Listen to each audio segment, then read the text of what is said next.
Okay, so this is actually going to be my 8-month update for Project Polish, and I just have not had the unlimited access to the internet, so this is probably going up late. I'm filming this a little bit into September already, so I'm just going to show you where I'm at this point, and hopefully, fingers crossed, that next month's update will be uploaded on time. But anyway, in case this is the first video that you've ever seen from me before, I'll link the intro video up in the cards at the top there as well as in the description box. But essentially I just picked out a handful of polishes at the beginning of the year, and I've just slowly been working on them, trying to finish them off, as many bottles as I can before the end of the year. And as I finish one off, then I add in a replacement polish. So it's just kind of, you know, it started out with like 6 or 7 and then I just continued on. This is what my nail wheel looks like so far. The little nail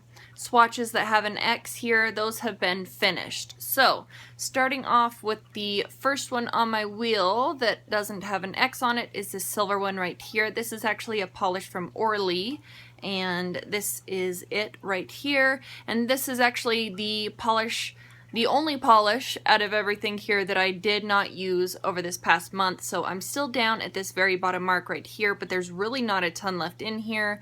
You can look around and see it's been sitting upright for the most part for the past couple weeks. So I'm still down at that mark right there, but hopefully there's really not much left in here. The Orly polishes do have just a tiny bit more than the standard nail polish bottles do. These have 0.6 fluid ounces and the standard polish has around 0.5. That's everything from like Essie to Sinful Colors, China Glaze, everything like that. So this one has just a little bit more, but I honestly feel like if I just focused on this one for the rest of September, I could probably have this one finished off. And then if you look on my wheel here, I have this one that doesn't have an X on it. This is the Zoya polish in Mason, and it's a really pretty polish, but it was just extremely dark and I just wasn't reaching for it. So I kind of put the brakes on this one. I took a hiatus for a couple months and I was planning to bring this back in the fall time. It's actually in storage. I'm planning to go get some stuff out of storage today, so hopefully I can go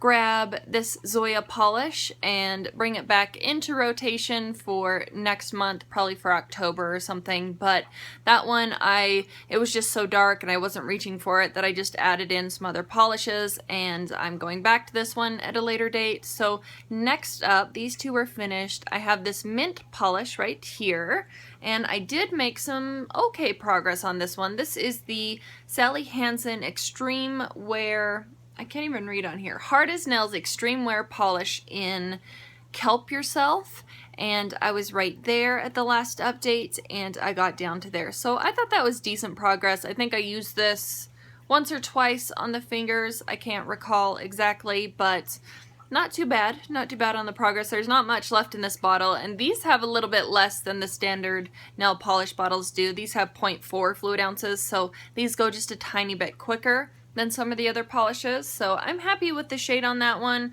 and my progress. So I don't think there's going to be any problems finishing this one off before the end of the year. Next up on my swatch wheel is this one right here. This is one from Salon Perfect. It's called Kaboom, and I filmed last month's progress update. I had put my polishes in a little box and I was traveling from my brother's house to a different location and the polishes fell off the seat and spilled everywhere. I swear I picked all of the polishes up, but I cannot find Kaboom from Salon Perfect. So hopefully I find it sooner rather than later, but it's more of like a textured polish.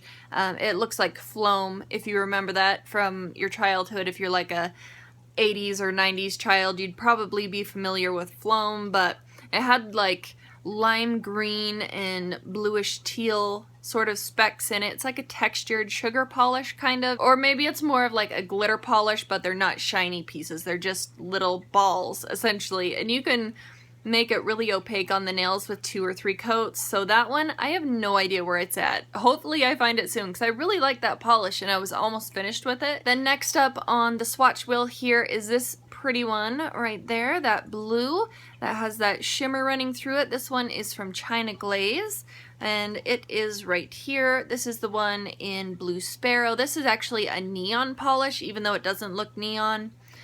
but I was right there at the last update and I got down to there. You'll have to excuse some of my bottles. They have polish up along the edge because sometimes when I'm really lazy and I don't want to go back through and like touch up with a Q-tip around my nails, I'll paint, and then if I have a little bit of polish, like say on my skin right here, I'll just run the edge of the cap right up along where I have the polish, and I'll kind of just twist it along as I go, and it cleans it off, and it's a little bit easier, but it makes my bottles kind of messy along the caps. So if you see that, that's what that's from. But anyway, I thought this was pretty decent progress. This one mostly just stayed on my toes, so I am all the way down to there. I'm hoping that this one can be finished off before the next update. That would be awesome. A lot of my polishes are that close to being finished, but I really like this one. I really enjoyed on the toes. It looks dark, but once you put a top coat over it, like a shiny top coat, it'll bring out the little shimmers, the teal shimmers that are in this polish, and it brightens it up quite a bit. So that was Blue Sparrow from China Glaze. Next up was this super fluorescent, bright, kind of corally pink neon shade, and the camera, it's not even picking up the true shade. It's so fluorescent, but it is another one from China Glaze. This one is in Pool Party. This is one of my all-time favorite polishes. I've actually finished off a bottle of this before I even started Project Polish a couple years ago, but anyway, I use this one a ton. I really love this polish. So I was right there at the last update. I use this on my fingers. I use this on my toes. I love the way this looks on the toes, but I got all the way down to there. So really great progress on this one. This one has that 0.5 fluid ounces like I was talking about. So I'm really impressed with the progress that was on this one, and I love the polish. So this one, I guarantee that this one will probably be finished off before the end of the year, but it's moving along really nice, so I'm very happy about that. I had added in 2 replacement polishes, these last 2 right here, at the last update. So this first one here, this one is from NYC in number 298, Highline Green.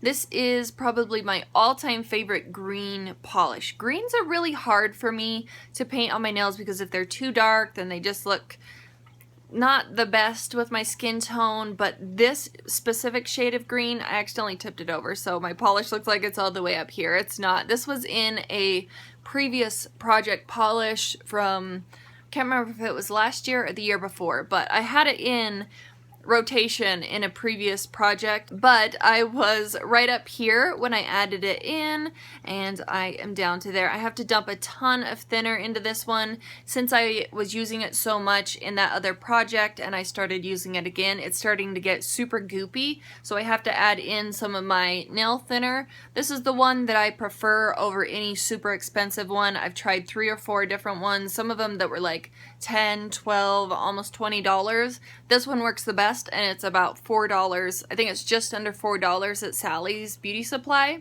This is the Beauty Secrets Nail Polish Thinner, and I'm almost out. I need to go pick up another bottle of this. So I was thinking when I go up to the storage unit today, there's a Sally's that's like 2 minutes away, 2-minute drive away, so I might go pick up another little bottle of this because this has been around for 3 years for my project polish, and it definitely comes in handy when you get down to the bottom of your polishes like this, because just being exposed to the air so much, they just kind of start to lose their consistency that they had at the beginning, and they get more thick and goopy, and it's really hard to make like a nice thin, even pass on the nails. So I love this polish. I would have been further, but I was kind of bouncing around between the different polishes. So anyway, that is where I'm at with Highline Green from NYC. And then the last one that I had added in was a glitter. And the reason why I like to add in a glitter polish, and I don't mind having an additional polish in the rotation if it's a glitter, because you can build this up on the nails and wear a glitter all on its own, or you can top it over what you're already wearing. You can just dab it right at the tips of your nails for like a play on a French manicure, you know, have the glitter at the tips instead of a white along the tip. So anyway, this is the Simple Colors polish or glitter in the shade Pride, and I'm not sure, it's going to be really hard to see my lines, but I was right at the top of my nail right there when I added it in, and I got down to right there at the top of my nail. So it's kind of difficult to see, but from where I'm standing and where I can see, it is see-through in the bottle. There's just a little bit left on the edges there. You can actually visually see that it's a lot clearer up here. I just have to add in a ton of thinner in this if it starts to get a little goopy, but this one I have to use a specific base coat with it. I also have to use this specific base coat with the Kaboom polish, this one right here that's like that textured one. This is the Orly One Night Stand Peel Off Base Coat, and the fantastic thing about this is that you can put it on the nails. It looks super milky and like Elmer's glue almost. This is what it looks like here. It's like a white, milky sort of looking consistency. But you put that down, let it dry down completely, and then you put your glitter on, and then you can actually just pop off. Let me show you. I saved them so I could show you because it's so odd to me, but you see that? The polish just pops right off of your nails. I would say after 24 to 36 hours, it just pops right off. Like this was on my thumbnail and it just pops it right off. So it's kind of cool. I really like having it on hand for the glitter specifically because trying to scrub off glitter off your nails is a pain in the butt. I'd much rather have the, you know, the polish just completely pop off the nails and peel off completely rather than sit there and try and scrub it off for 20 minutes to get it all off your nails, and you still have it on all over your hands and around the tops of your fingers and everything. So this is a really nice item if you like to do like a full, you know, 3 coats of glitter polish on the nails and just have it really opaque and glittery. So anyway, I like having this one in. This one was sent to me through the Octoly website, but I've been using this like crazy lately. I've really enjoyed having this in, especially with the project polish, so it definitely saves time on getting the polish, the glitter and the chunky pieces, the textured ones off your nails. So anyway, that is my update so far. I'm not going to add in any replacement polishes as of yet. I'm going to see if I can find that Kaboom shade. I'm going to see if I can find that Zoya polish in Mason, this purple one right here, and pull this one back into rotation. Hopefully I can get that today. But anyway, hopefully I'll have a couple polishes finished off before the next updates, and that's everything. So I really hope you guys enjoyed this. Let me know if you're doing this project too. I'd love to come over and watch and see how you're doing. But that was everything, so I really do appreciate you watching, and I will see you in the next one. Bye.